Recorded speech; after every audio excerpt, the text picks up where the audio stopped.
Welcome to Paulogia Live, where a former Christian takes a look at the claims of Christians live here from Paulogia Studios in lovely Nova Scotia, Canada, where it is technically Tuesday. We are past midnight here on our Narnia time.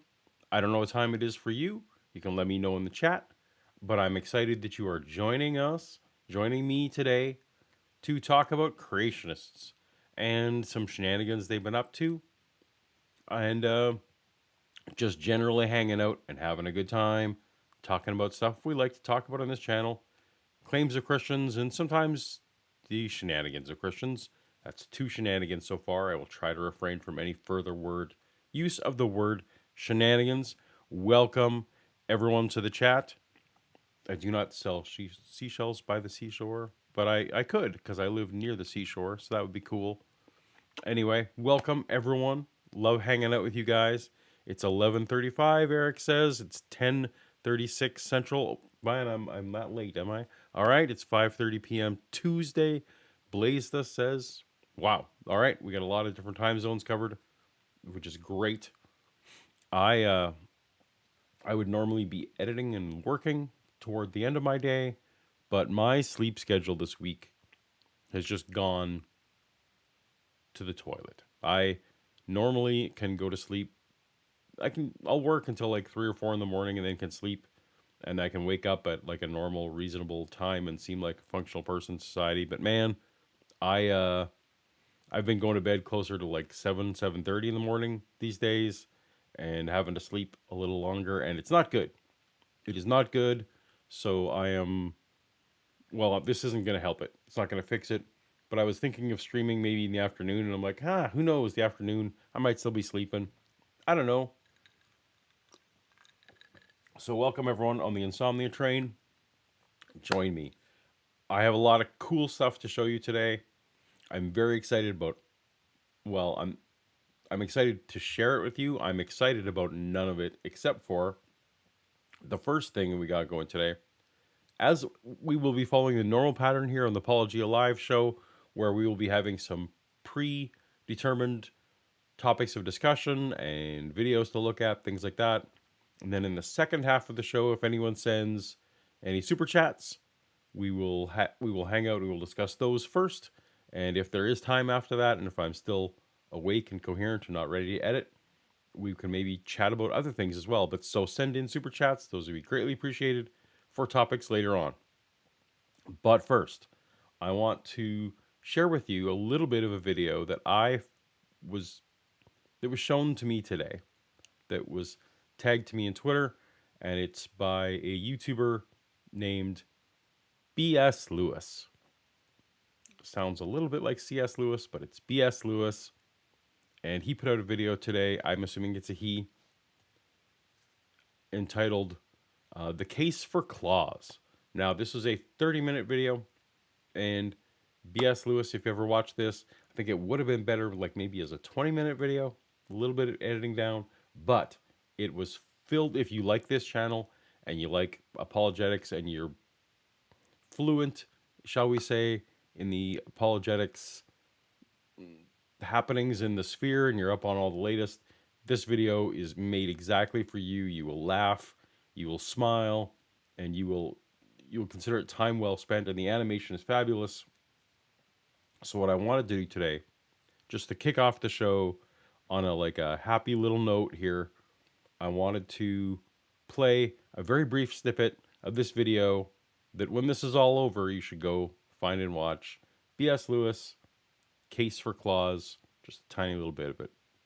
Art, I understand that you just released a new book. It's called If There's a Snowball's Chance in Hell, I'll Believe It, a mytho-historical commentary on Frosty the Snowman. I'm sorry to interrupt, Candy Cane, but we have just received a substantial super chat from a viewer named Piggledy Wiggledy Googagia. Dr. Craig, how do you determine what is myth and what is historical? Well, Paul Google Gucci Goo, that is a fantastic question. And one that we'll have to get to right after this word from our sponsor. Huh. Yeah, that seems true to life. That seems pretty good. I put in. That's actually. That's great. That's actually the kind of super chat I would normally put in. So well done, B.S. Lewis, on all the attention to detail. If you, again, when this is all over, go find that video. I will probably put a link in the description. I will put a link in the description. It's not there now, but you can go find it there later. Fun to watch. Just it's popcorn fun of that nature, and very holiday themed. So check it out this week if you have an extra 30 minutes in your schedule. All right. Oh my. I see already that I'm gonna have. All right. Normally we don't do this, but we have super chats. Oh, how come I'm not seeing the super chats? That I may have to fix later. All right, we're not gonna get to it. We'll do as promised. We will do the super chats later. Okay. We are now going to go to video number 2, which, well, actually, let me take you to, let me start this over again. Topic prime, we're going to, all right, let's start with our real topics of the day. And today's theme for all of the topics we're going to be covering are creationists in the news. They've had a big week, and it's not all good. And we're going to start with creationist Kirk Cameron. Now, some of you may recall Kirk Cameron.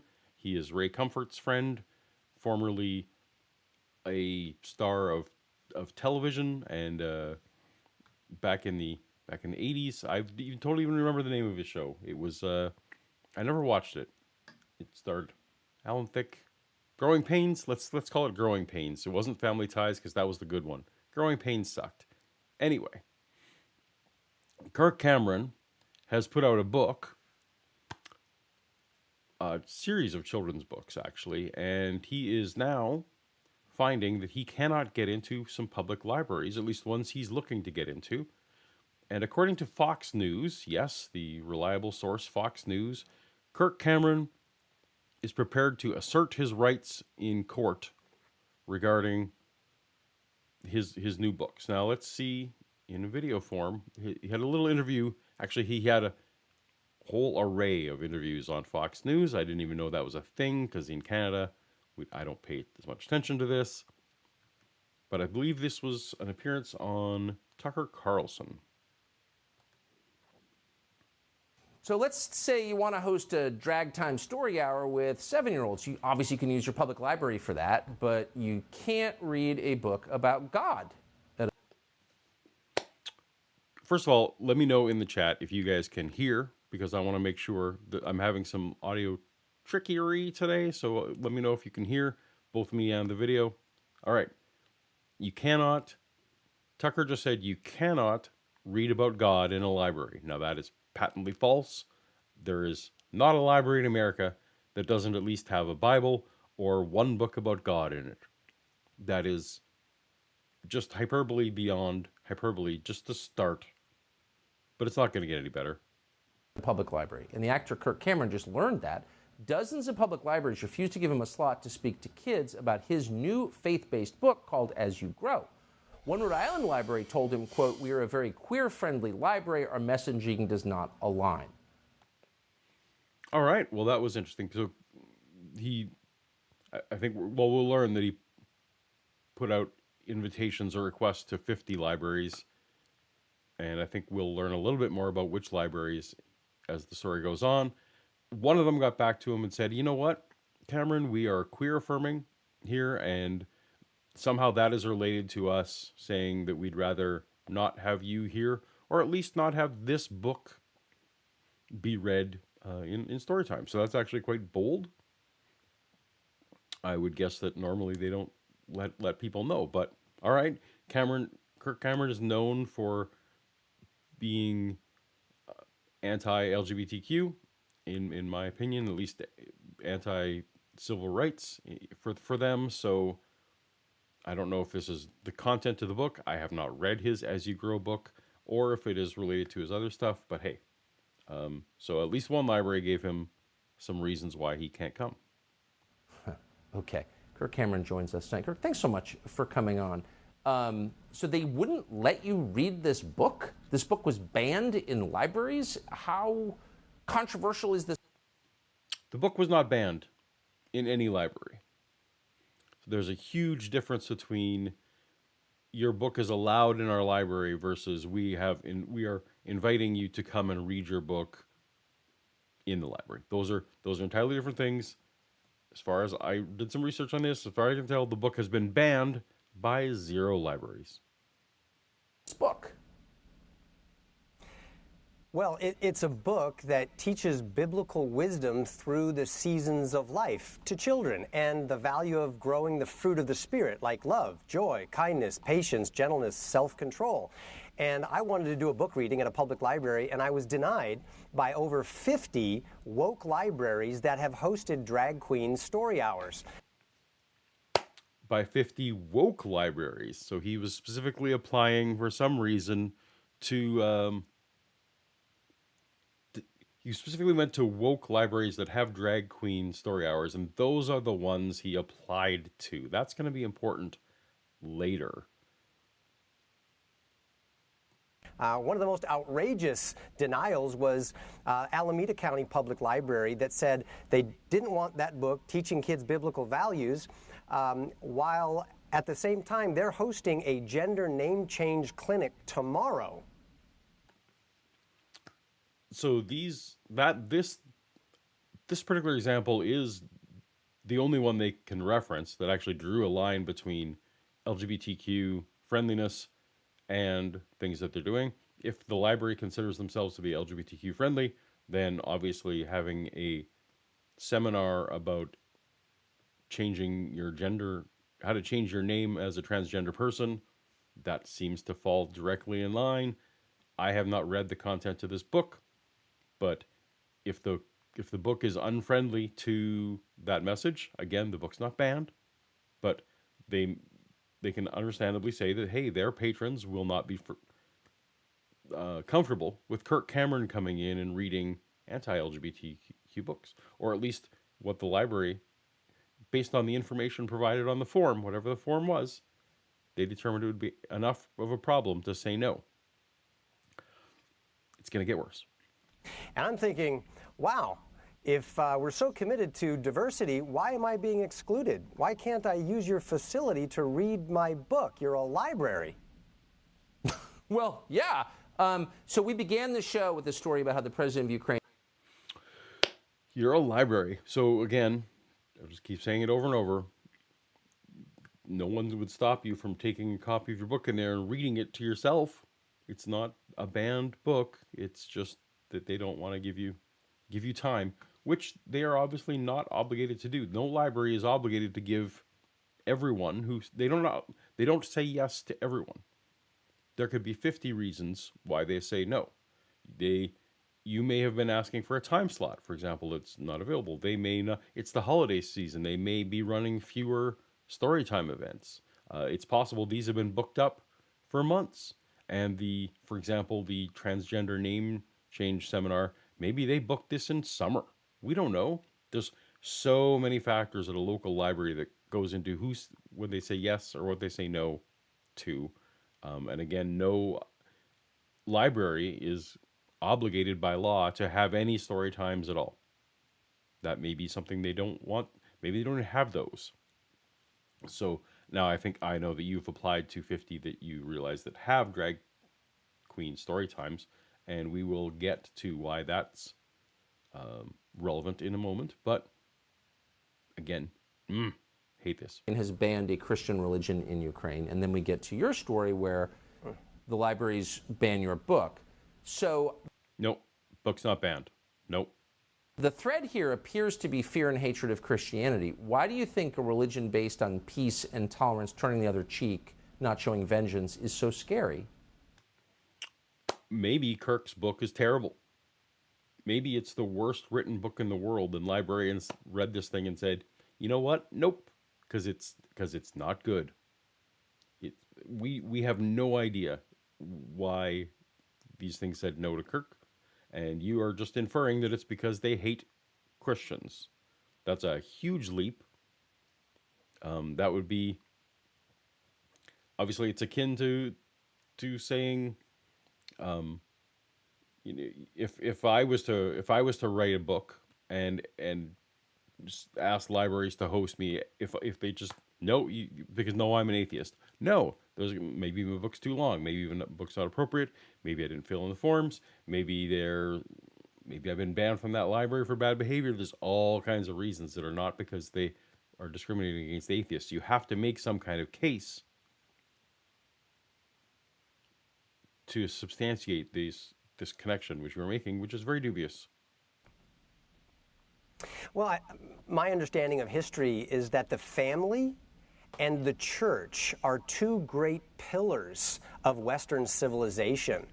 And those two things need to be removed and taken out of the way in order to fundamentally change the power structure and the moral value code of the nation. And that's why parents are fighting back. In fact, Tucker, hundreds of parents and librarians are now emailing us saying, we want your book and we want to host our own Brave Book Story Hour in our public library.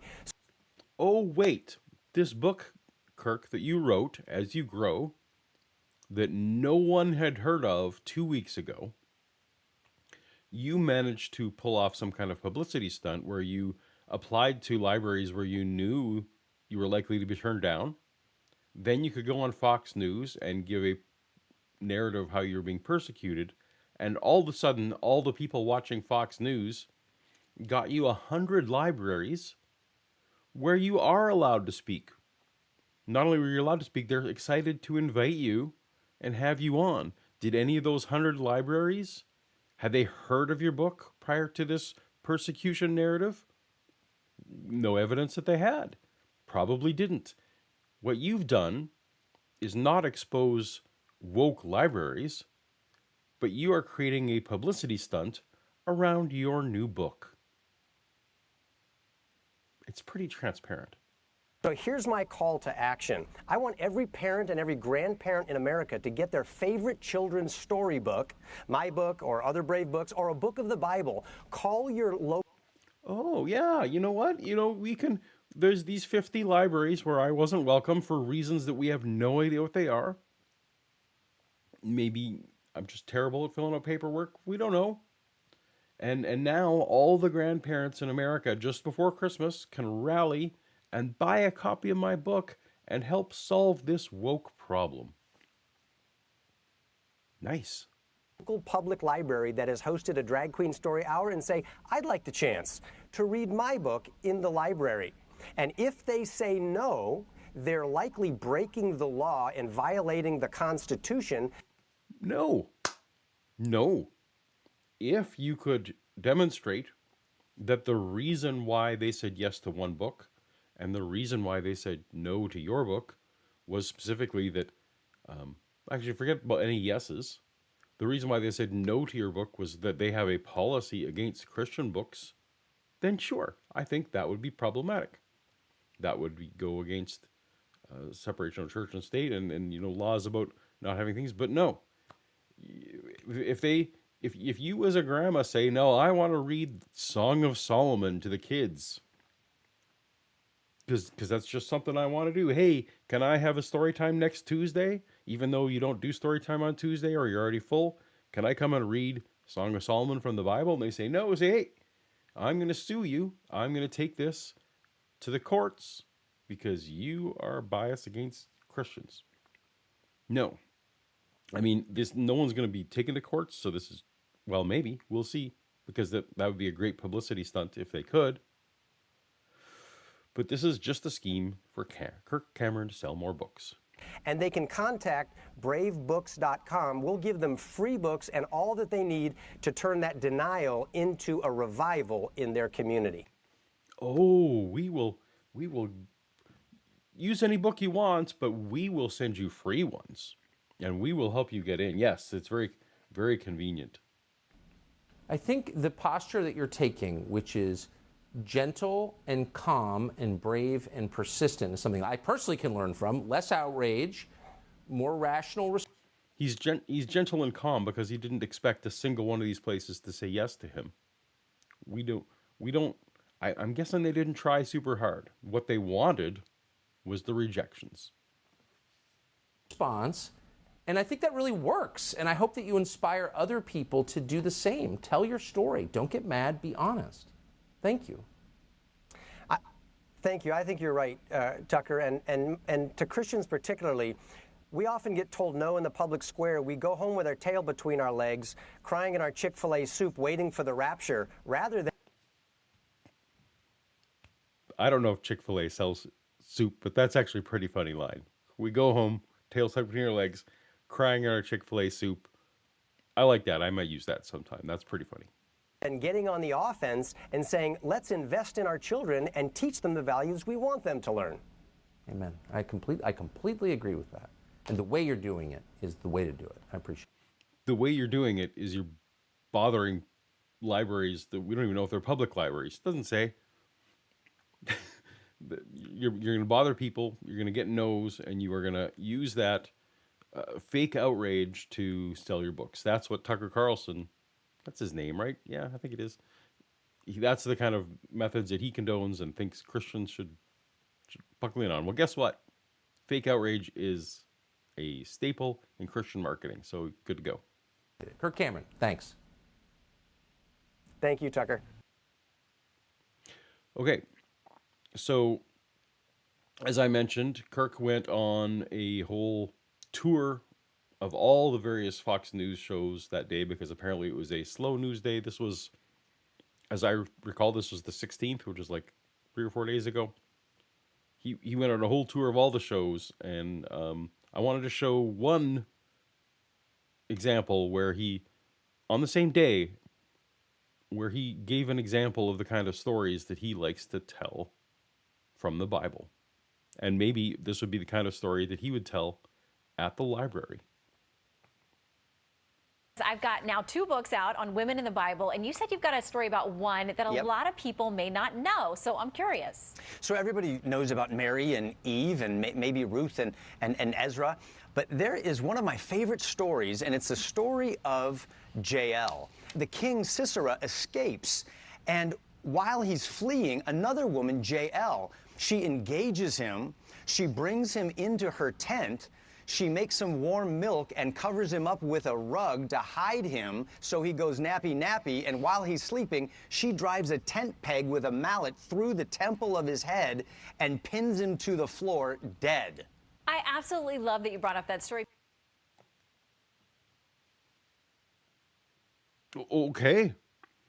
So that's the kind of story that all the grandmas should go and call their library because they want to have good Bible stories from Jael about how she lured the king into her tent and killed him with a spike.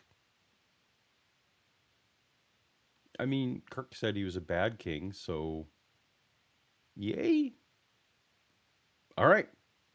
Well, that is the tale of Kirk Cameron and his fake outrage to market his books. Or maybe I'm wrong. What do you think? Am I not giving him credit? Maybe should he have expected that 50 libraries that have drag queen story hours would automatically think that his literary masterpiece and child-appropriate Bible stories like that one definitely should have been welcome in the last minute with whatever paperwork that he filled in? Maybe I'm wrong about this. You let me know in Super Chat. Let me know in the comments. And maybe I am not giving good Kirk Cameron, creationist, his due on this one. Maybe life is just unfair for Christians these days. Whew. All right. Well, next we are going to visit the first of many stories involving my good friend from Answers in Genesis, their CEO, Ken Ham. Now, oh, you know what? We'll skip to that. So, Ken Ham, co-founder of Answers in Genesis and CEO of Answers in Genesis.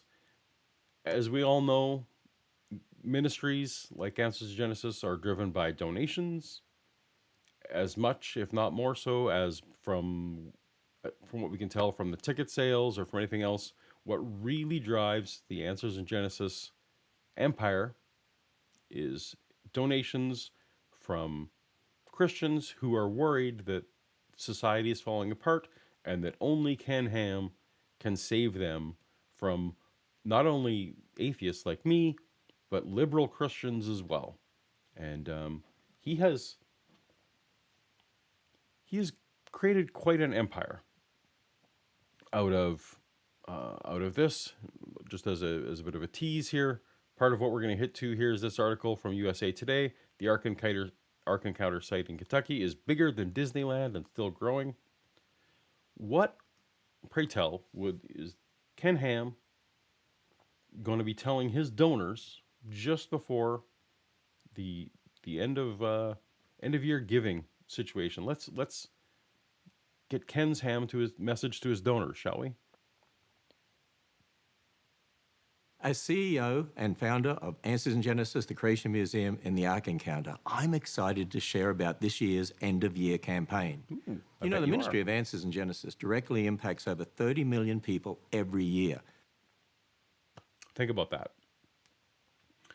Answers in Genesis impacts 30 million people a year. That's almost the entire population of Canada. It's almost the entire population of California. It is like 10% of, well, it's probably a little less, probably like 8% of Americans. 8% of Americans are being impacted directly by Ken Ham and his ministry.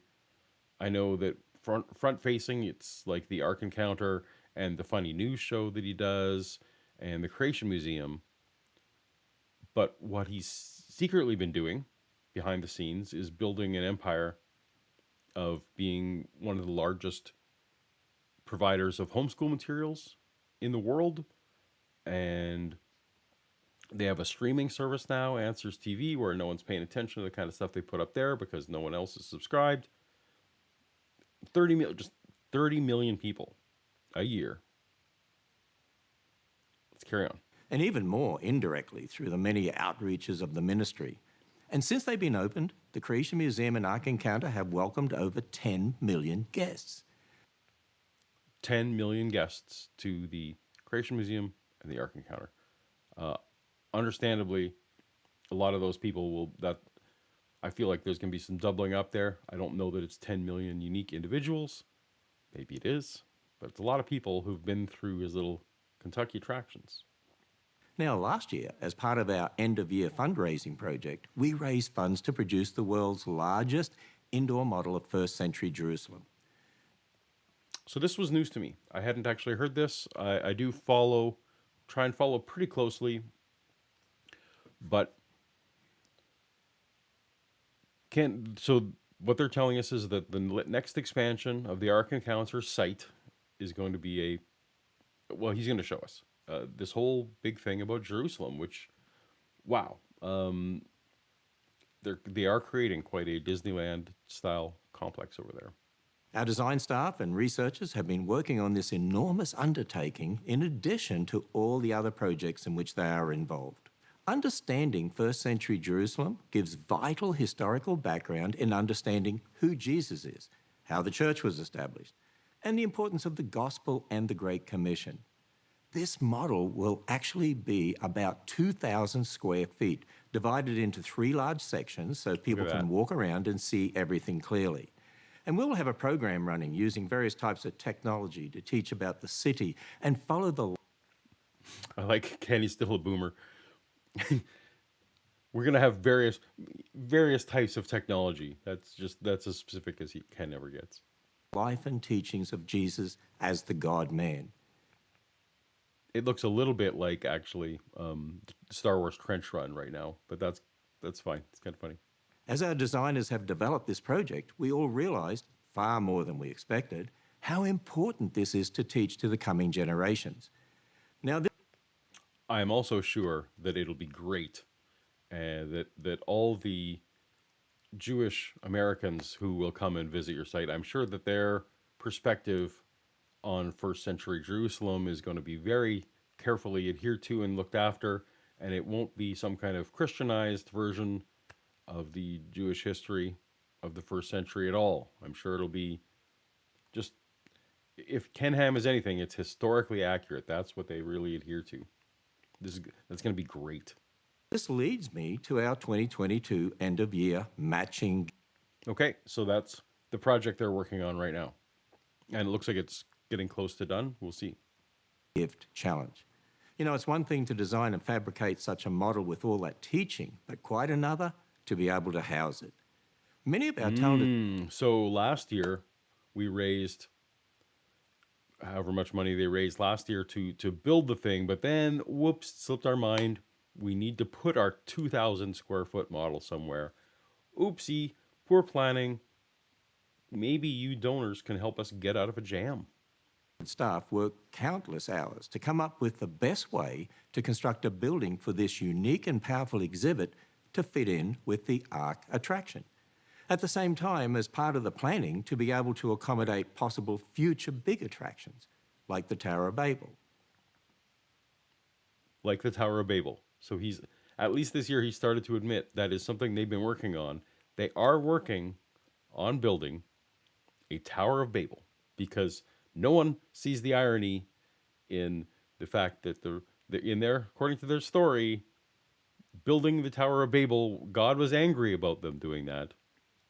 But let's definitely recreate that. Good call. To do that, we needed to plan for a welcome center with a new shuttle loading and unloading area where guests would arrive from the parking lot. Okay, so one thing that annoys me, you can see this overhead shot here. One of the things that Ken Ham and the Answers in Genesis has done is they have, because of all their tax problems, and you can follow my channel and get lots of videos about different tax implications of what they've been doing. They have not been directly taking tax dollars, so don't say that, because that's just wrong. It makes them feel vindicated to be when we're wrong about that. But they have taken tax breaks to the tunes of tens of millions of dollars.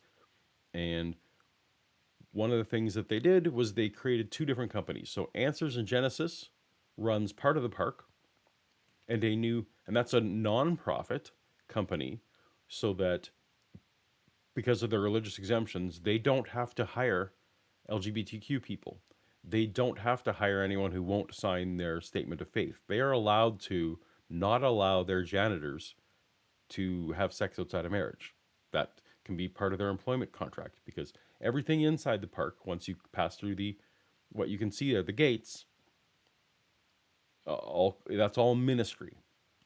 However, the parking lot and these buses, which is the only way to get there, that is a for-profit company called, I believe it's called Ark Encounter, or I forget what it's called, or Ark Tours, or Ark something, and I should have looked that up, but anyway, there's a for-profit company that runs the gate, and that company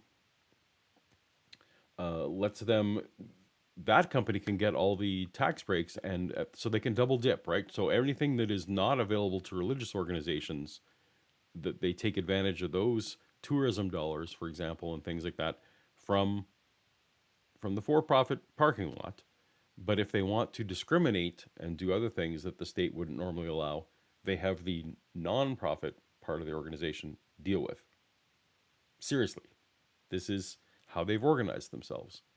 And so whenever I see the buses driving in, that's always what I think of. This enables them to have their cake and eat it too, on all things tax and government related. Now, our designers, in conjunction with construction engineers, architects, came up with an efficient plan to incorporate the building for the Jerusalem model as a part of the Welcome Center at the Ark. So again, I'm guessing that you have to still go through those gates, though, to get to the nonprofit section to get into this building. But actually, it's a reasonably nice design. And the joke I wanted to, the Ark section is for loading and unloading only. Our end-of-year campaign to fund this combined Jerusalem model building and Welcome Center is $20 million. $20 million. Okay. So, how big an organization do you think Answers in Genesis is? They made a little oversight, or they didn't at least reveal to their donors what the plans were going to be. Oh shoot, we built this model Jerusalem. Now we decided that the best way to do this, and we didn't think about it before, was a $20 million building. Do we raise that through a bond? Do we use the profits from the Ark Encounter and any of those kind of things? No. How do we do this? We need to continue to soak our donors. But I'm thrilled to share that a family foundation and another supporter have stepped forward to make an $8.5 million matching gift commitment. That means every donation you make towards this end-of-year campaign will be matched dollar for dollar up to $8.5 million through December 31st. So I Gotta like the driving of the timing as well. Now, it's a huge deal in churches. The end of year giving, it's not, maybe you don't see this if you don't go to churches, but there's a huge drive every year because what a pragmatic person who goes to church actually wants to do a bunch of their giving in that last previous tax year so that they can get the maximum tax-free benefits on that. It's not talked about a lot, but it's a huge drive, always is. And Ken Ham is playing on a lot of that. A lot of people are looking for every dollar that a person can afford to give to the church in that last year so it can be a tax write-off. It's a place to do it. Ken Ham's serving this up. Man, we got a donor, the first $8.5 million, first $8.5 million for this building is going to be matched. I encourage you to make a gift today towards this impactful project that will influence millions of people for the kingdom of Christ. Thank you. All right. So let's take a minute and go to the donate page that was just advertised there. This was the video we just watched, dollar for dollar, end of year matching gift. So we are getting towards, what is today? This is the 20th. In here in Nova Scotia, at least, it's the 20th. They have now raised already $9 million of this $20 million goal. So I have this debate with like Seth Andrews and other people, like why am I still fighting Answers in Genesis? Who cares? No one cares about creationists. These guys just raised an extra on top of what they normally would have raised this year, an extra $9 million heading toward 20 just to create a building. I'm convinced, can't prove any of this, I'm convinced that part of what is driving this expansion of the Ark Encounter is literally building projects are what Christians get behind, and if Ken ever stops building, the money is going to dry up. So he has to just keep adding and adding to that property. And as we're going to look at the size of the property in a minute here, was ostensibly given to him virtually for free.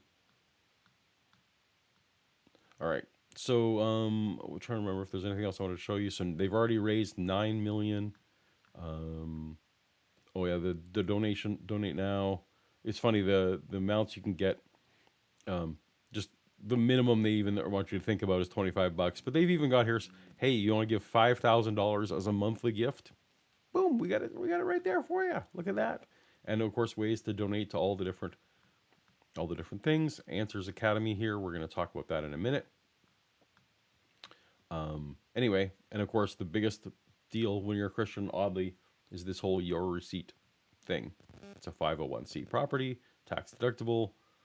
Here's a good place to park that money that you haven't been doing for the end of the year. So, in that same week that I discovered this, they've been running it since the start of December, and I was a week behind the ball on noticing what they're.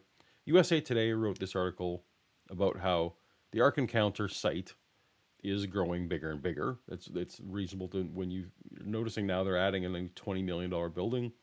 It's getting bigger than Disneyland and growing. Now, bigger than Disneyland actually applies to the amount of land. Now, let me see if I can get to, while I'm scrolling past this. So this, and I've spoken this about on my channel before, this is part of a housing complex, a residential dorm that Ken Ham is building on site, because he's having a hard time getting workers locally who are willing to sign his pledge for their statement of faith that the earth is 6,000 years old and that you won't drink or say bad words or kiss a girl or any of those kind of things. You know, if you have to sign that pledge. So he's actually building the several residential places where he can get 17, 18-year-olds who are just coming out of high school who want to serve God in some way. So they're playing on the same kind of appeal like the Mormon mission trip and that kind of thing that he's been putting out there already, that, hey, you want to get out of high school and serve the Lord, why don't you come work for Answers in Genesis as an internship, so meaning that we don't have to meet minimum payments of paying you minimum wage, and we will put you in these houses, which will also let us control what kind of TV you watch and what kind of internet access you have and all that kind of stuff. This is just scary stuff, and part of the reason I'm having the stream today is just to remind everyone how big a deal this is going on over there, and it's not just funny Ken Ham that you see on Twitter. All right, so here's the map where you can see. Let me see if I can show you guys. I don't know if we can get any bigger. Oh, it doesn't really show well. All right, so here's the map of what's going on, and you can see the existing buildings are here in gray. I'm trying to find, I don't remember where the arc is on this. Oh, this is the arc. So arc right here. Right? You can't see my cursor, but the arc is sort of at the third here in the gray. They're adding future expansions, phase 1, 2, and 3. So as you can see, USA Today is correct. They are planning to sprawl past the size of Disneyland in Anaheim. So it's not bigger than Disney World in Florida yet, because that is actually a scaled up version of Disneyland in Anaheim. But yes, on a square footage basis, their plans are now surpassing the surpassing what's happening in Disney World. This article also started talking, of course, about some of the controversies that the ARC has had. I think those are well covered on my channel, so I don't need to get into that. But okay, so this is getting big. Now let's roll into, oh shoot. Now let's roll into some other, what's happening? Silly website. All right, let's roll into something else that happened last week that I didn't know about. There is a Toyota headquarters in Kentucky, in Erlanger, Kentucky. Look at that. It's pretty great. In fact, let me go here. And let's look at these. Can we look at all the photos? 3. So this is a building that used to be owned by Toyota that now Ken Ham has just straight up bought for $31 million. They just had $31 million in their coffer by not paying safety tax, which is another thing they avoided paying the safety tax for the fire and the police services that were needed, because when they made the front parking lot to be for profit, that doesn't actually sell tickets. So and the tax for the safety services is on a per ticket basis. And so now the behind the wall thing, because they're ministry, they don't have to pay the ticket tax. Again, they're just avoiding all these taxes all straight up. But no, they bought this Toyota headquarters nearby the ARC for $31 million. And that's fine. Go ahead, buy. But you know what it's for? It's for a school. Ken Ham is starting a Answers in Genesis school in that building. Now they are going to also be moving. They're also going to be moving Answers TV headquarters there, which is their streaming service. I don't know what kind of headquarters that needs. Maybe they actually have servers that need a place to be. I'm not sure. But quietly, and this is the only article I can find about it anywhere, quietly Ken Ham bought Toyota headquarters so that they can start a school. Right? This is an empire now, right? They're getting big. All right. So that's, let me tie that part of it in a bow. They're doing a new $20 million building to house their 2,000 square foot model of Jerusalem. They are next year going to be starting on their Tower of Babel attraction. You can see on USA Today all the scope of the plans that they have for expanding that park, all on the backs again of donations. They don't have to raise capital like Disneyland does or Disney World does. They're literally building this on the backs of people who will never see that money back, and they don't even care. And now they've spent $30 million on this giant building, 205,000 square foot complex to start a school, to further indoctrinate kids into their young earth creation, religious indoctrination. So, how does all that make you feel? Maybe I'm way over the top. Am I outraged for no good reason? I feel like I have reasonable reason to be outraged for some of this stuff, but let me know in the comments what you think. And that's Ken Ham's empire. But we're not done with Ken, because Ken has more terrible things in store for all of us. And you know what? I'm going to switch to the video and let him tell you in his own words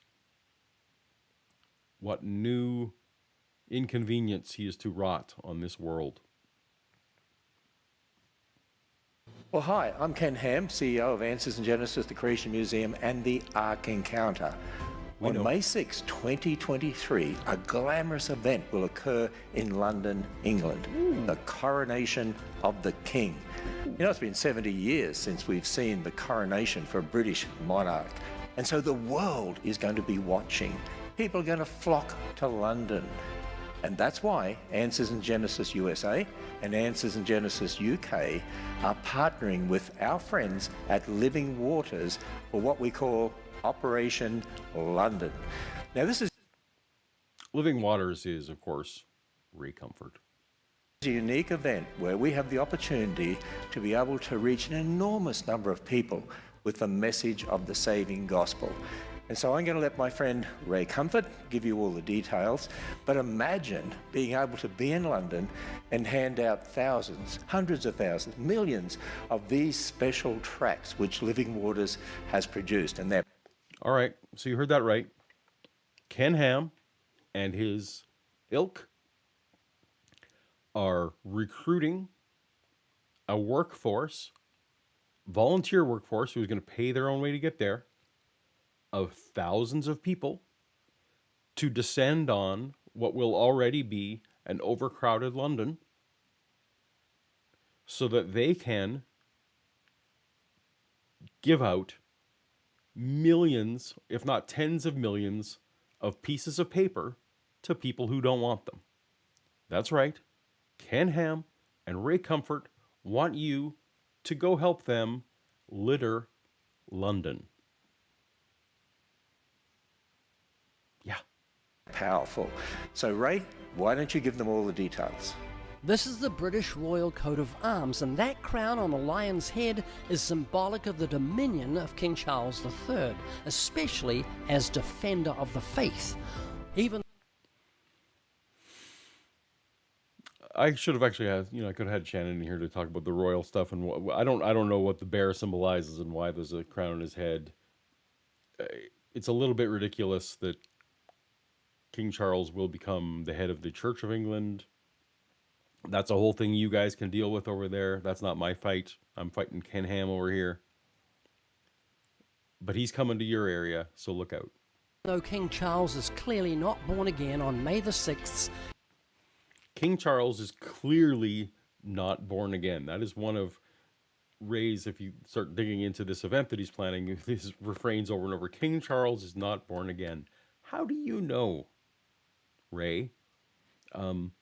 People can be, simply because he's been remarried or something like this. There's a lot of people who are born again who are remarried or have had things in their past where they've sinned. Have you ever told a lie, Ray? Have you ever stolen something? Can you still be born again? You would say you are. Why? How? Stop. I'm not a big fan of Prince King Charles, but I don't claim to know his faith status. He'll publicly make an oath before God to defend the Church of England. That's what defend. He actually will. Let me switch over just briefly to. So I pulled up. Right here. I pulled up the oath, the coronation oath, at least from 1953, and apparently it's going to be the same for King Charles.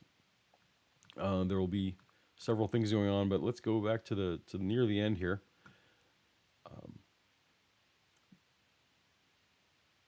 The sword of state being carried to her shall go to the altar. She make her solemn oath in the sight of all the people who observe the premises, laying her right hand on the Holy Bible, Holy Gospel in the Great Bible, and saying these words.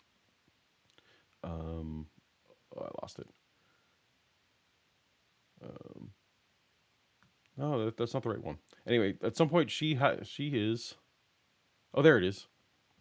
Here's the question: Will you maintain and preserve inviolably the settlement of the Church of England and the doctrine, worship, discipline, and government thereof, as by law established in England? So yeah, so this is really weird.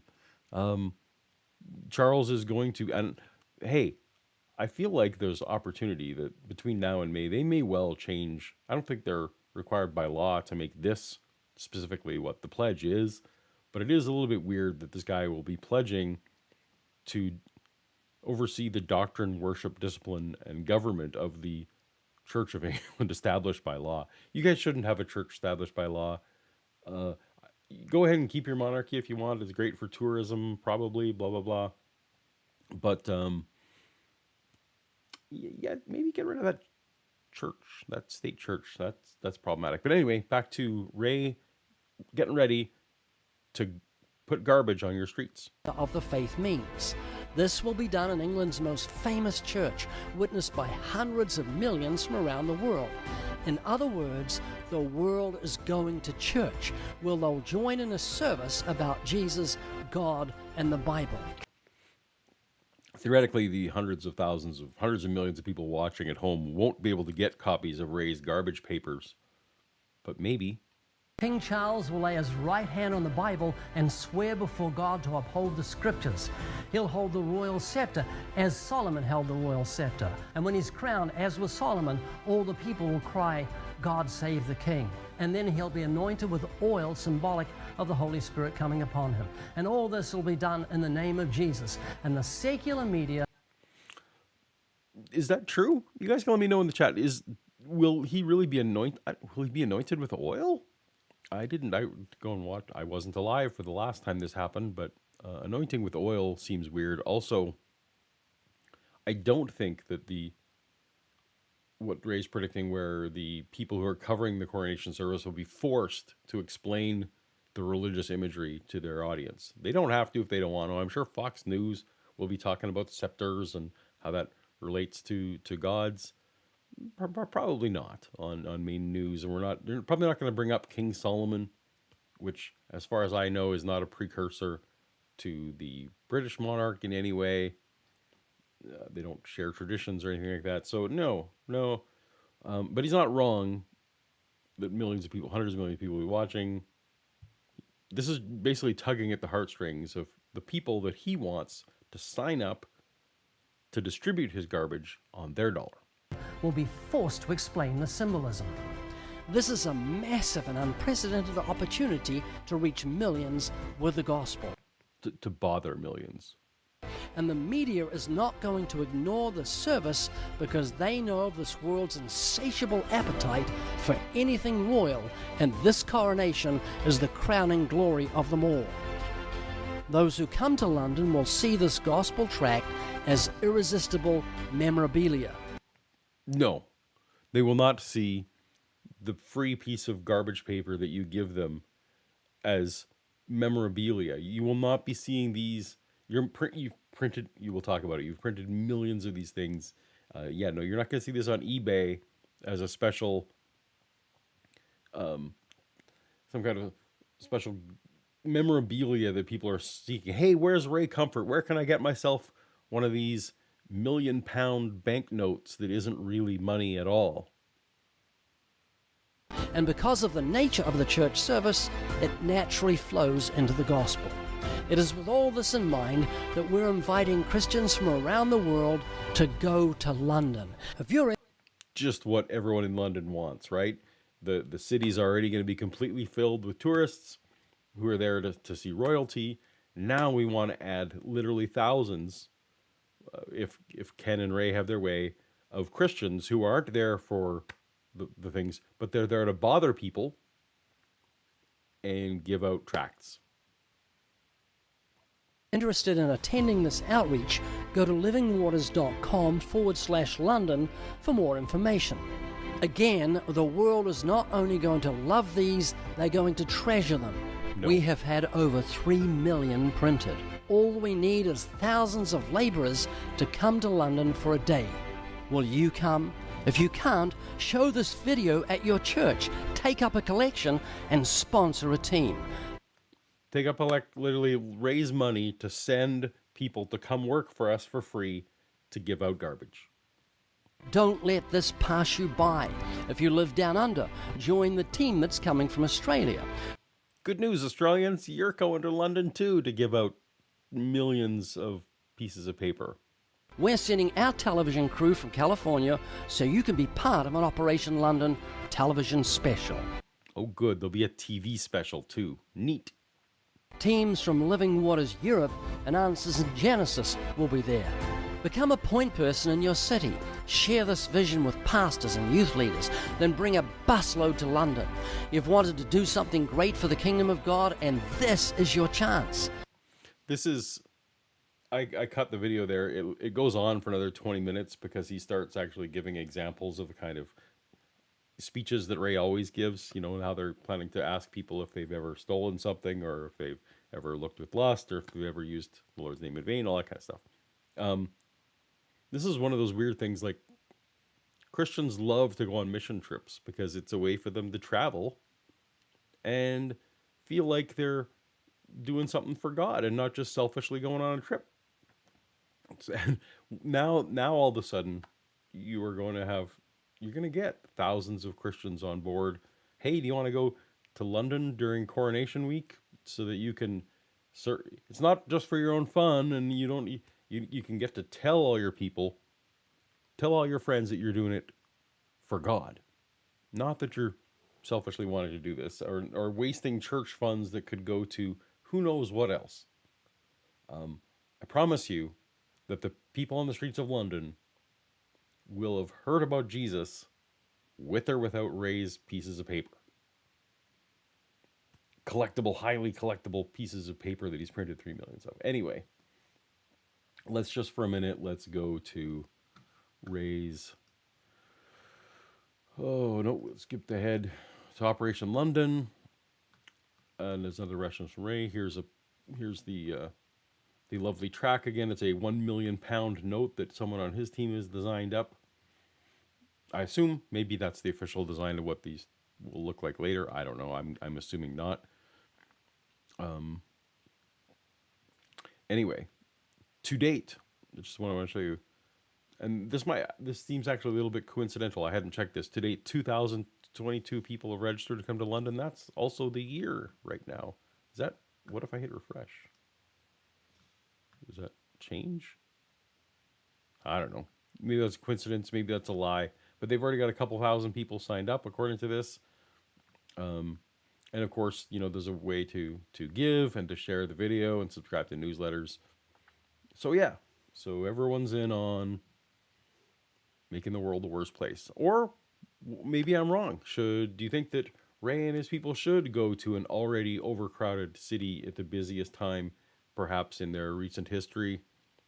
COVID's not over, as far as I know. That we should have thousands of Americans and Canadians and Australians converging on the city with the sole purpose of bothering those who have joined for a big coronation party. What do you think? Let me know in the comments. Let me know in the super chats.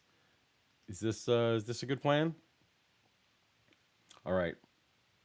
Next topic is on the lines of Ken Ham still. We're going to be on Ken Ham for a while. So I am banned from his Twitter as most of you probably who are watching, blocked from Ken, but I still occasionally see the ripples of the stuff he tweets, and I go in incognito and can see what he's doing. And I was surprised to find when this was 18th, so day or so ago, Ken Ham has turned his back on Donald Trump. Ken Ham, of course, not officially ever endorsing parties. They've been pro-Republican. They've had Donald Trump impersonators involved in some of their videos and events. They're incredibly pro-Republican. But man, so Donald Trump tweeted this a day ago. Ken Ham tweeted this, a couple days ago.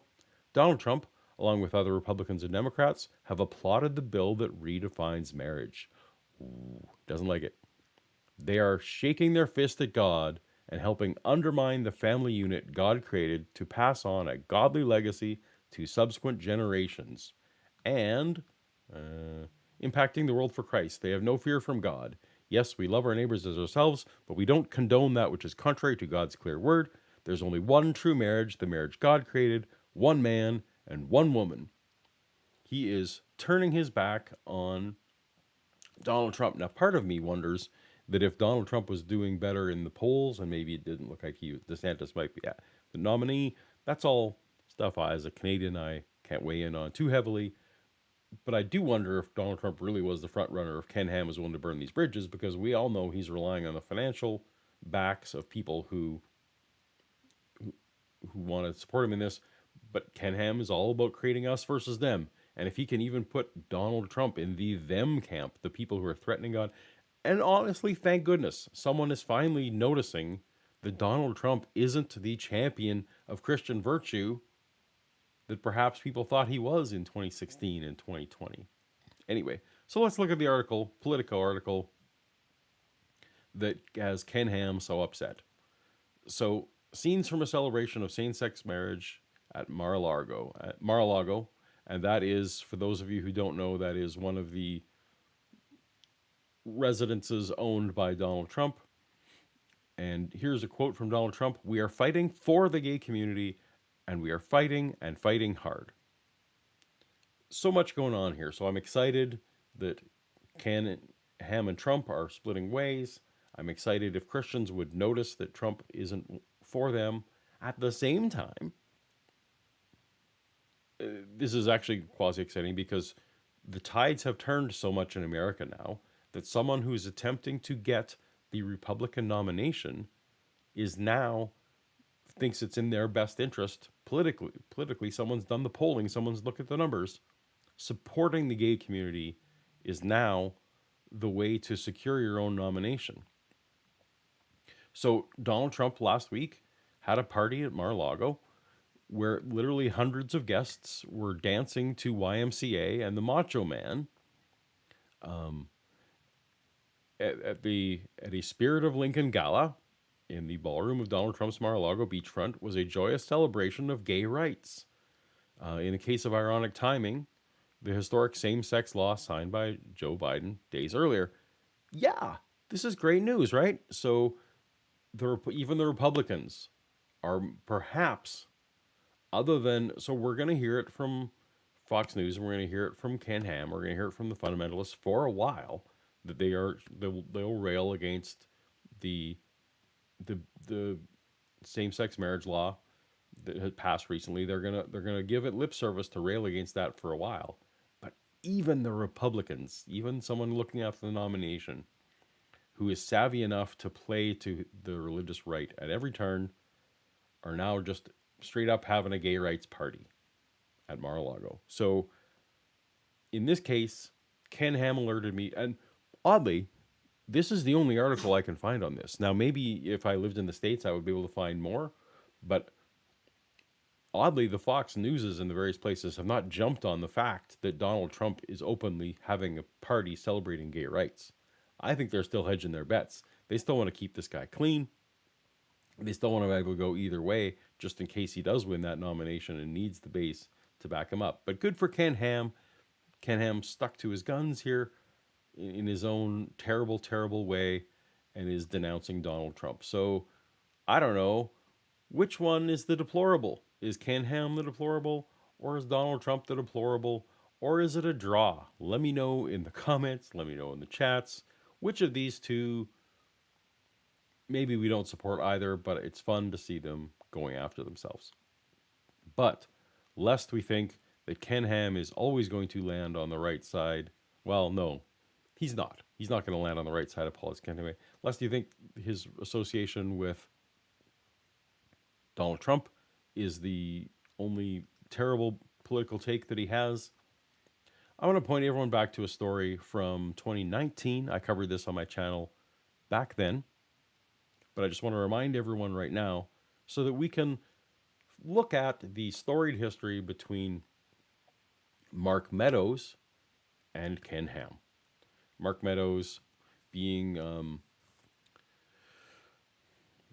a American congressman. I forget which district he's from, but he's a congressman in the States, and he's long been a friend of Ken Ham. And going back to 2019, some of you who, if you saw the night at the Creation Museum last year, or if you've been to the Creation Museum yourself, or watched some of my videos, you will know that the Creation Museum has a full-size allosaur. Let me see if there's a picture of it on here. That's not it. No, they don't have a picture of it.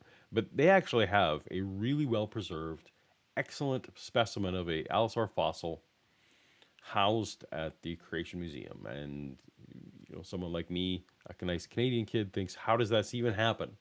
Well, it turns out in America that when you own land, you actually get to own the fossils that are on it, and they are not specially set aside for study or for the government in the same way.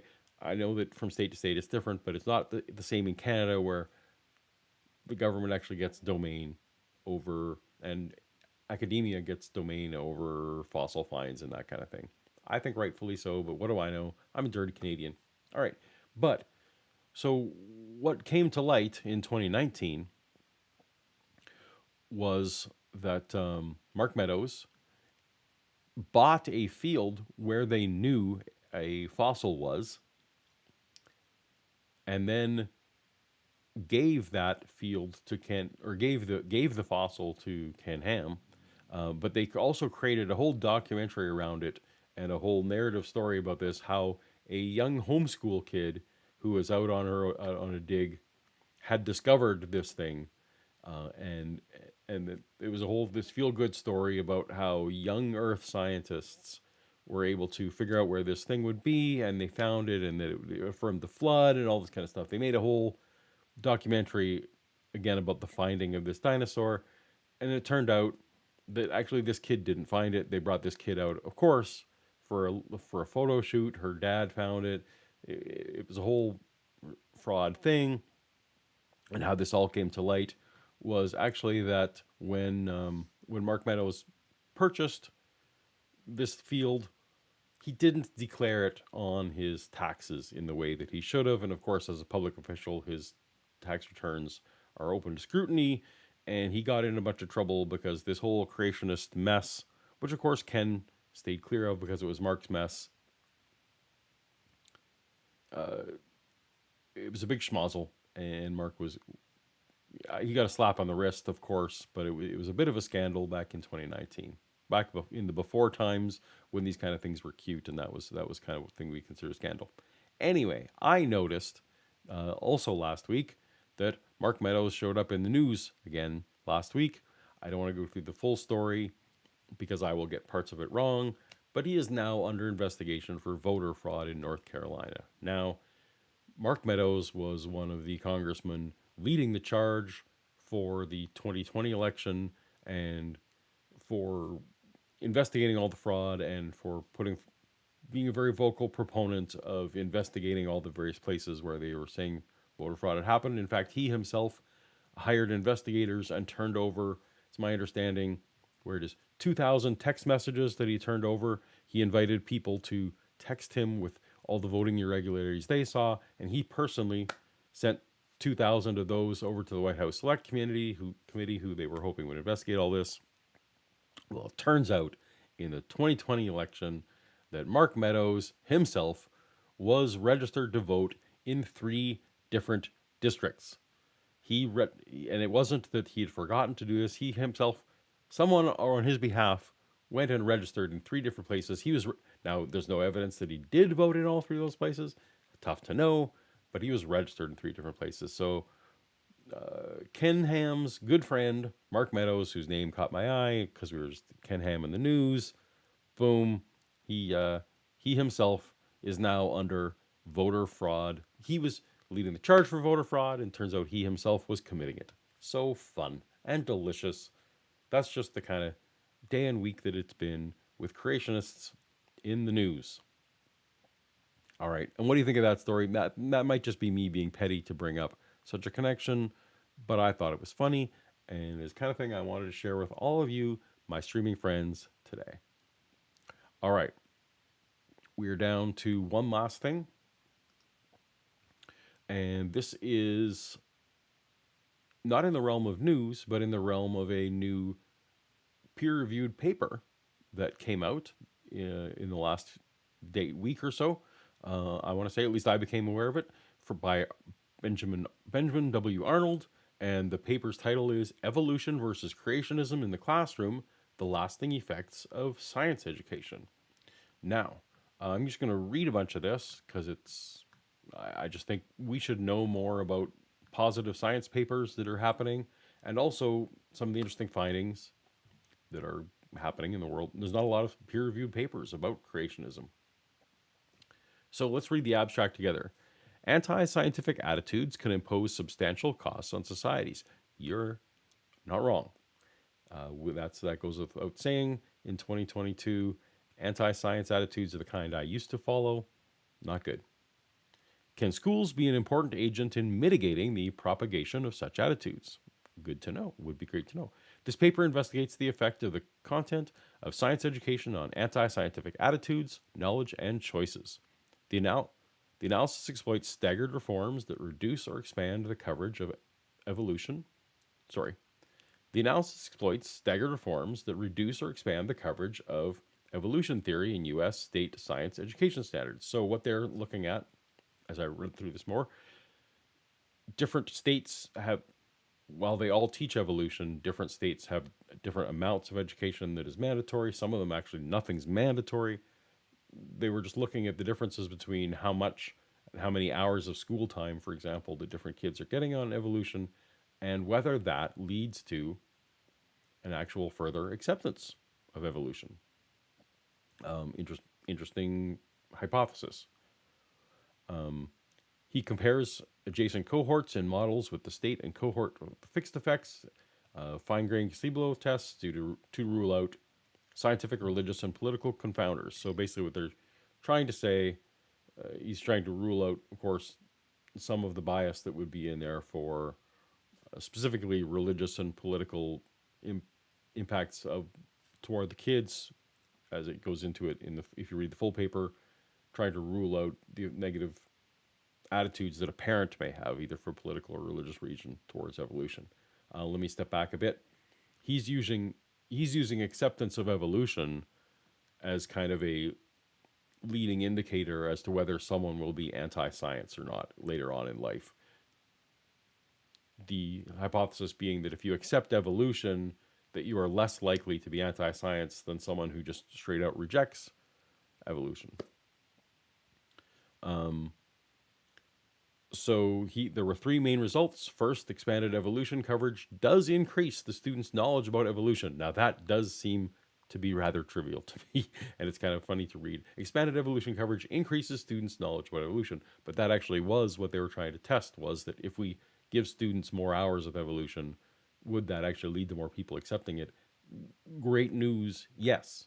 If you teach it in school, it doesn't actually matter what the parents' attitude is at home.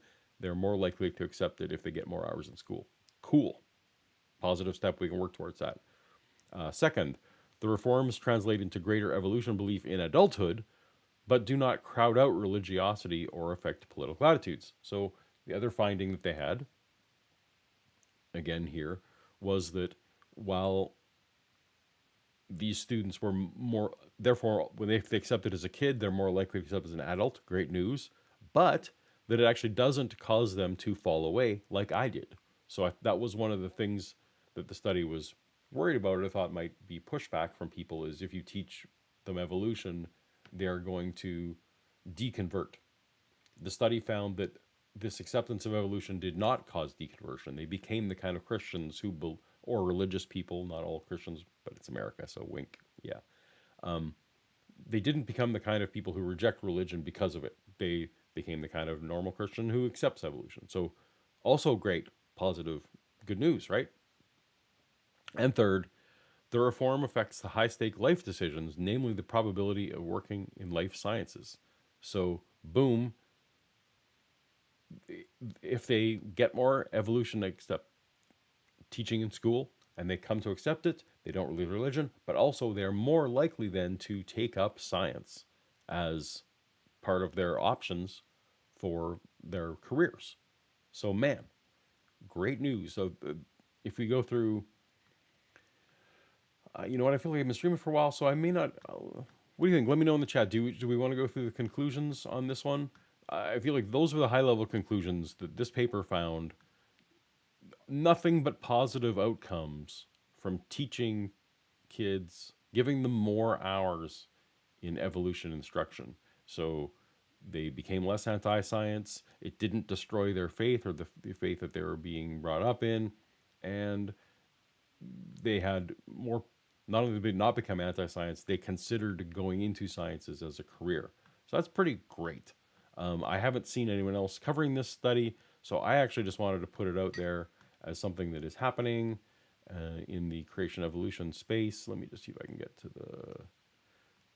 It was a very long paper, and I will confess I did not read every word. Let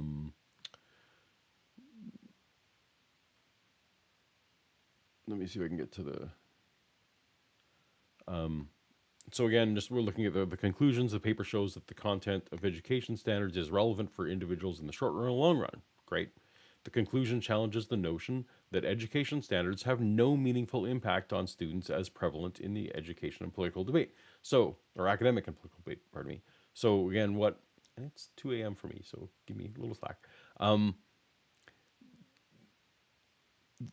To translate that, so people were basically, the hypothesis was, because of the strong influence of religion and parents and anti-science bias, giving kids more hours in evolution studies wasn't actually going to have any real-world change in how much they accept it.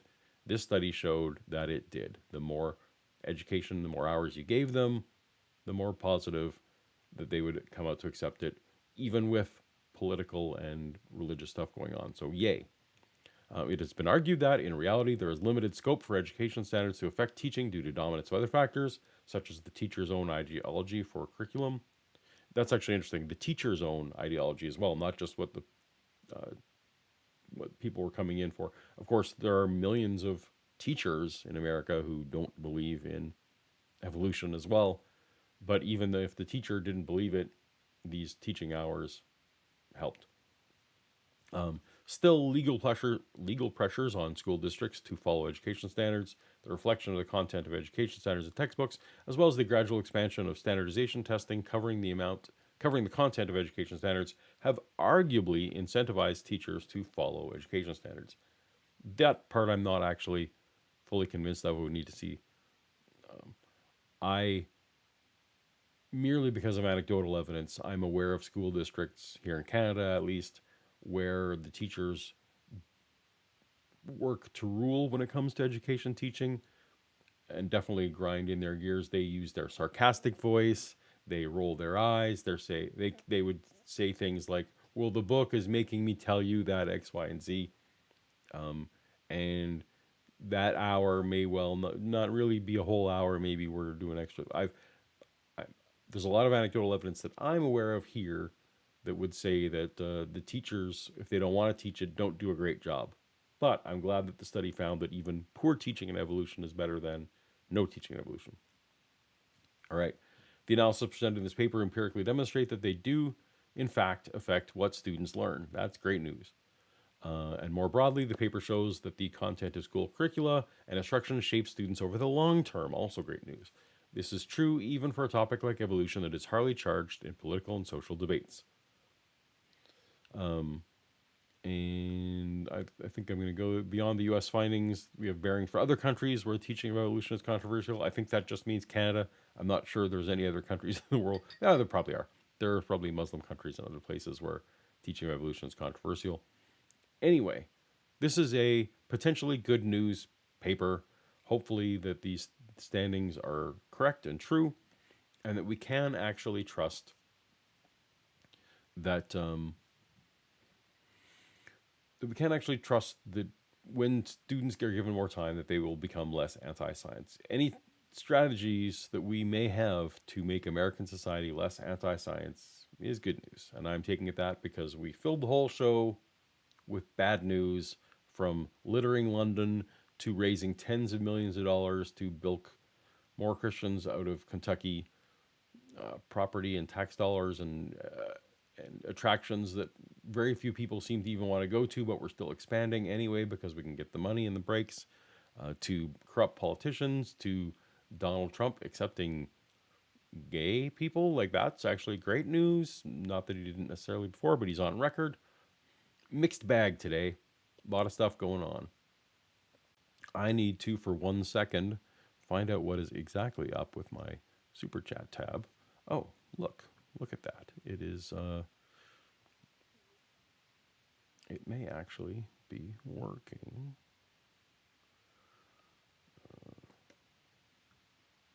Cool. All right, let's go to Super Chats. Awesome. Thank you to everyone who submitted Super Chats. I appreciate all of you, and yeah, and again, I have so much fun on this live channel, and I'm still learning. Thank you for sticking with me this year in 2022, where I started this thing as a weird way to have just more time with you guys. And anyway, that's enough. Let's get to the Super Chats. Vishanti writes, Paulogia pedals pebbles proximal to the Paulogia pedals proximal the primordial pond. I feel like you left out a word in there that made me all right. Paulogia pedals pebbles proximal the primordial pond. Yes? No? Did I do that right? I don't know. We'll see. How'd I do? Thank you, Vishanti, for that $5. Another $5 from Vishanti. Christians are immune to accusations of hypocrisy because it's a power flex for them. No appeal to standards will work on them. Yes. Well, as with anything, some Christians are immune to that, but there will be some for whom, in other situations, someone like myself, that people can change, people can learn, and part of what is needed is to point out some of that hypocrisy. I understand it won't have broad appeal, but we're here trying to win souls. Is that the right phrase? What are we trying to do here? We're trying to win souls back to away from God, one at a time. Heathen Queen writes, Wrench. Yes, Heathen Queen, you've been restored as a mod. You did this to yourself, I feel like. So, but welcome. I do appreciate my mods greatly. Thank you for all you guys do and keeping the chat civil. I assume you do. I try and look later, and hope you guys are doing that. Maynard Saves, $2 super chat. Wrench. Is that how this works? No, because Heathen Queen's Wrench was written after the fact. I believe the timing was that she gave the money afterwards. So Maynard Saves, that's not how it works. Although we can talk. There can be deals to be had. We'll see. Thor Rasmussen says, good morning, people. He's been a member to the channel for 8 months. We appreciate you so much, Thor. Appreciate that. Timothy Harmon, one of my regulars for Toast to Toast, which is another show we do here on Paulogia Live. Hey, where are all the super chats? Timothy writes. Well, today was the super chats. Of course, I'm just being sober tonight, so this is really literally just Coke in my For the Bible Tells You So cup. But we appreciate you, Timothy. Heathen Queen writes for $5. Ray Comfort looks like someone on shrooms drew. Okay, let me. I'm clearly. This is good for me. 2 a.m. I might be starting to get tired. Ray Comfort looks like someone on shrooms drew Walker, Texas Ranger from memory. I think that's a better delivery. Excellent. I love one of the great things about Heathen Queen is her uncanny ability to find just the right insult for any occasion, and it's great. And for Australian $20, which will have King Charles on it maybe soon. Maybe Ray Comfort will mock that up as well. Cool stream. Thanks for all you do. Thank you, Herb. I appreciate you very much, and I'm glad that people were here to come and enjoy on this strange time. And $5 super chat from John.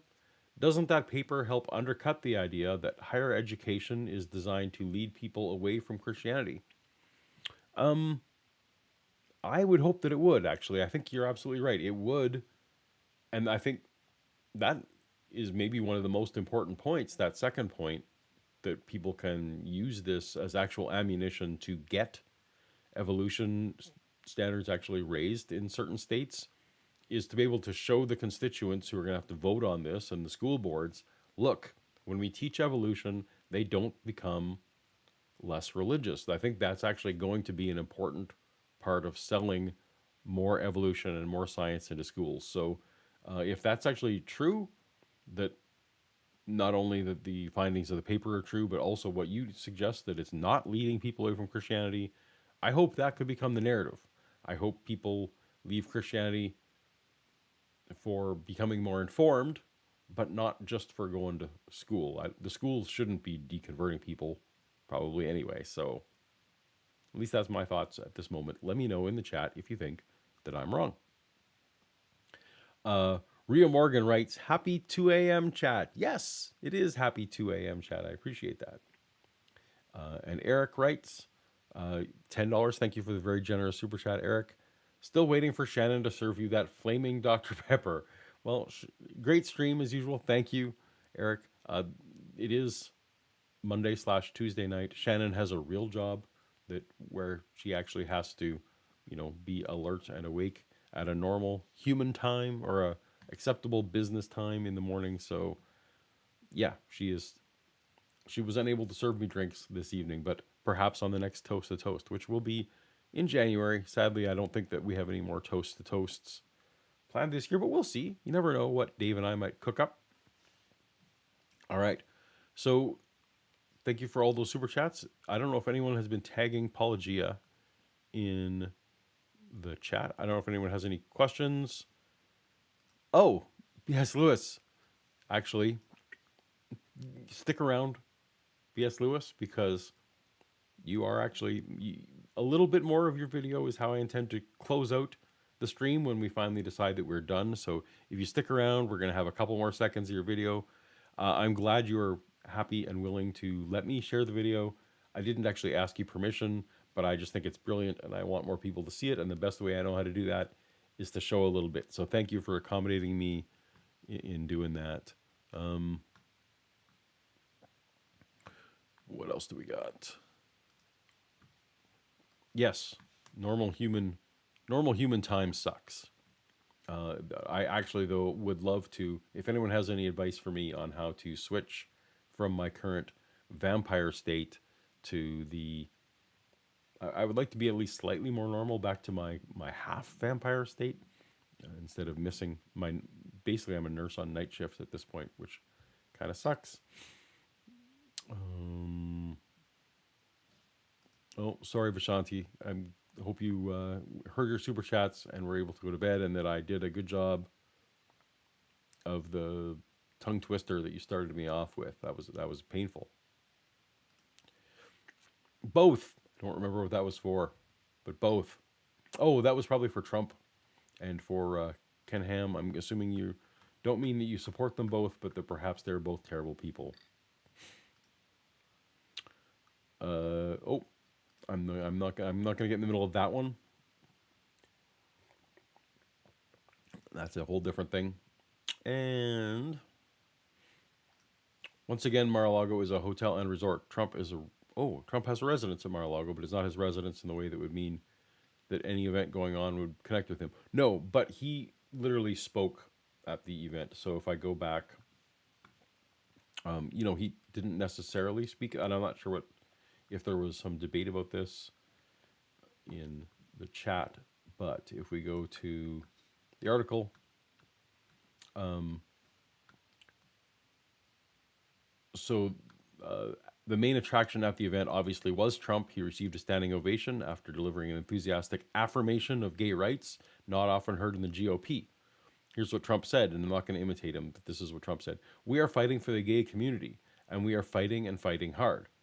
With the help of many of the people here tonight in recent years, our movement has taken incredible strides. The strides you've made here is incredible. So those were the words of Donald Trump at this event.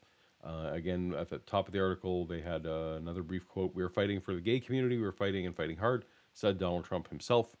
So I'm not sure if that was a bit of a confusion. But, Trump himself was being affirming.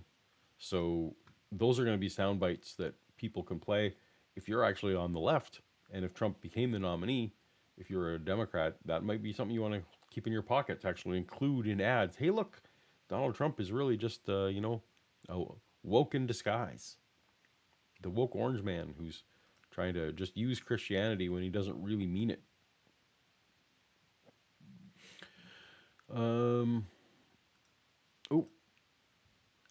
I used to do that too. We'll see. I'm not sure what that was. It looks like advice. Once you're sleeping so late, just skip a night and loop around and go to sleep the next evening. That might be what I do, and maybe that's what I'll try and do tonight. Once I'm done the stream, I actually have a video that I'm working on right now. If I edit that until morning, but stay through and don't sleep in the morning, that's actually not a bad idea. I might go with that if I can pull that off.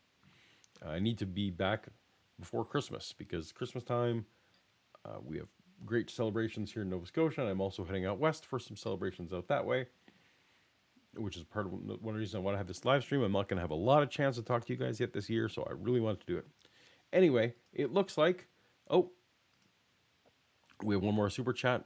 Trump will say anything if he gets pays, says Brilliant. Appreciate the super chat. Yes, I agree. And this is why I actually think this is better news than people maybe think, because what this means is polling in the U.S. is now to such an extent that even someone like Trump says, for the sake of my polling numbers, I need to be affirming of gay marriage. And that is great news. So not only is it enshrined in law now, but the public support is behind it such that it's probably, even the Republicans won't want to swing back around and undo gay marriage rights. So awesome. There were some creationists who said some really terrible things about marriage rights this week. I didn't get into any of that. There was enough creationist shenanigans, third shenanigan happening this week. I didn't need to get into it. That is cool. I wouldn't have thought Trump would do something that would challenge his base in that way. Well, yeah, so I wouldn't have thought so either. That's one of the reasons I wanted to bring it to everyone's attention, because not a lot of other people are covering this event and what he said, which is fine. Trump doesn't need more coverage. Elon Musk is distracting everyone right now. But yeah, it's great news. I think not because of Trump, but it just means that the polling numbers are on the side of right at this point. Thank you for the $5, Robert.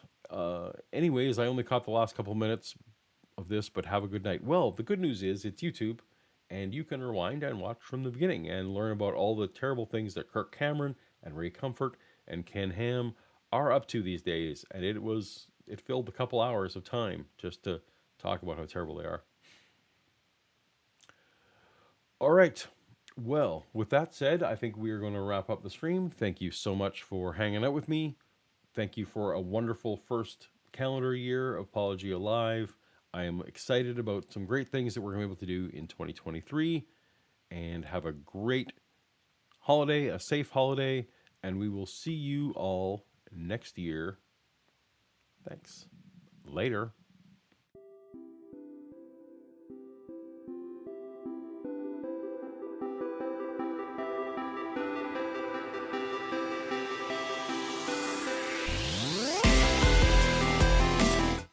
Nope. I forgot. We were going to do a moment of Zen. I hope this is like a post-credit scene at this point. But now, nope, we're going back to our moment of Zen, coming back to case for clause. This is what we're ending on. Let's go for this. This is the single most important evidence for all Christians. The indwelling of the Christmas spirit.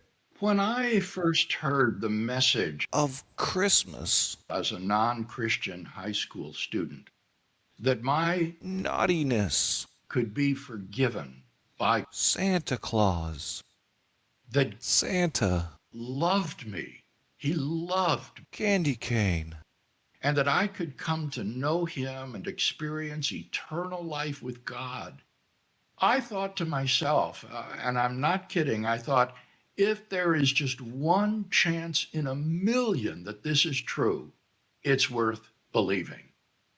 And so my attitude toward this is just the opposite of Tyler's. Far from raising the bar or the epistemic standard that Christmas must meet to be believed, I lower it. I think that this is a holiday which is so wonderful, so fantastic, that if there's any evidence that it's true, then it's worth believing in. All right, everyone. Apparently, the most important thing that I did in 2032 was to listen to Bill Craig's podcast and be the person to deliver to the world the clip that has made him famous as Low Bar Bill. And you're welcome. That is the great deed I've done in this last year. So once again, later.